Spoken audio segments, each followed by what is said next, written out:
Okay, let's talk about something you've probably never thought of as a massive, sophisticated industry. It's in backyards and parks all over the world, and most of us, well, we literally step over it every day. It's not glamorous, but you're about to find out it's an absolute gold mine. We're going to dig into the economics of dog poop. I want to start with just one number, $2.5 billion. dollars.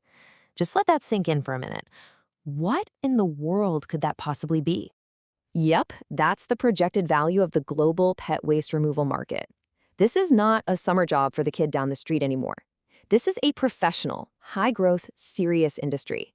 So the real question is, how did a chore so many of us can't stand turn into a multi-billion-dollar opportunity? All right, so here's our game plan. First, we're going to look at just how big this dirty job really is. Then, we'll break down 4 different blueprints for making a profit. After that, we'll get into the actual science of scooping. What's behind the current M&A gold rush? And finally, look at how poop could literally become power. So first up, let's talk about the sheer scale of this hidden gold mine. It is so easy to just write this off as a dirty job, but the numbers, oh, the numbers, tell a completely different story. They show a huge need and a whole new generation of entrepreneurs who are cashing in. So, what's fueling this crazy growth? Well, it's kind of this perfect storm of social trends. First, what we call pet humanization. We treat our pets like our kids now, and we want clean spaces for them.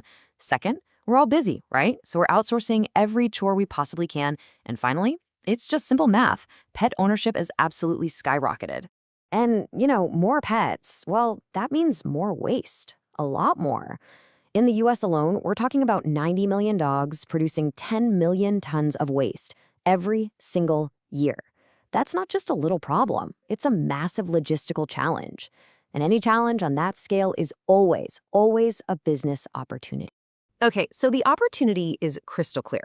But how are companies actually making money doing this? We're going to look at 4 very different ways people are striking gold here, from these giant franchises to scrappy independent businesses.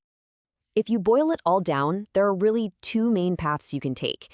You can buy into a franchise, right? You get a ready-made playbook, you get brand power, but you're paying fees for it. Or you can go it alone as an independent, keep all the profit, but you have to build everything from scratch. And what's wild is that both paths can lead to incredible success. Just look at Duty Calls. They're one of the biggest names in the game. Now, your average franchisee, they're pulling in a very respectable $400,000 a year. But look at this gap. The top 25% of their operators are averaging over $1.1 million a year. That's not a side hustle, folks. That is a serious, serious enterprise. But here's the thing. Not all franchises are created equal. Each of these 4 big players has a totally different strategy. Duty Calls, they go after those big, lucrative business contracts. Pet Butler wants to own the entire pet wallet, offering multiple services. What I find fascinating is the trade-off. Look at Poop 911. Super low cost to get in, but you're paying for it with a much, much higher royalty fee of 23%. But hold on, you don't need a franchise to win big here. The story of Swoop Scoop is it's incredible. 2 brothers started this thing with just $174. Today, they've built an independent powerhouse with 2,000 customers, generating over $2 million a year. It just goes to show you, with the right strategy, the margins for an independent can be absolutely massive. So whether you're a franchisee or an independent, what's the secret sauce? What really separates the winners from the losers? It's not about having a better shovel, I can tell you that. It all comes down to math and logistics. This is where the real money is made or lost. Okay, this is it. This is the single most important concept in the entire industry. It's called route density. It's not about how many customers you have in a city. It's about how many you have on a single street, in a single neighborhood. Seriously, forget everything else. Maximizing this one thing is the key to the whole kingdom. And here's exactly why it matters so much. If you have a technician who's spending all their time driving between jobs, maybe they're hitting 1 or 2 stops an hour, that technician is losing you money.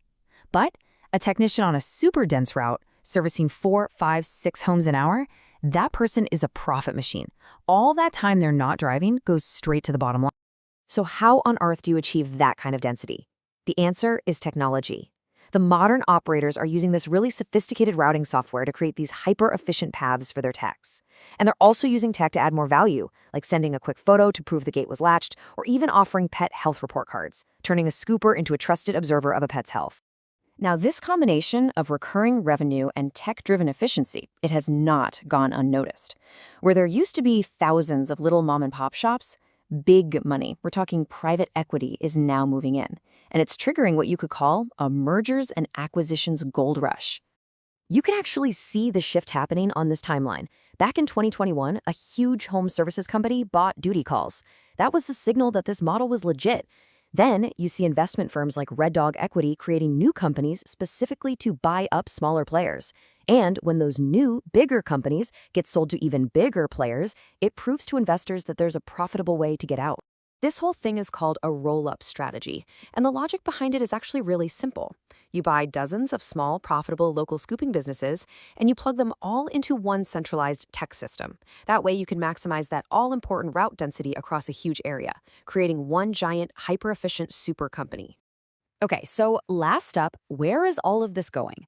The future of this industry isn't just about scooping more efficiently. It's about fundamentally changing how we think about waste itself. Here's the big change coming over the horizon. Sending 10 million tons of organic waste to a landfill every year just isn't sustainable, and new regulations are starting to ban it. Now, this creates a huge headache for scoopers, but it creates an even bigger opportunity for innovators.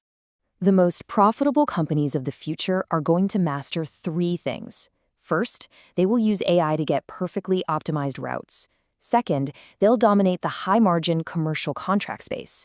And third, and this is the big one, they'll plug into what are called circular revenue systems, turning that waste from a disposal cost into a revenue source through waste-to-energy networks. The entire value chain is shifting. As one analyst put it, the real profit soon might not be in the scooping at all, but in the technology, the data, and the energy potential that's locked inside the waste itself. It's just a powerful reminder, isn't it?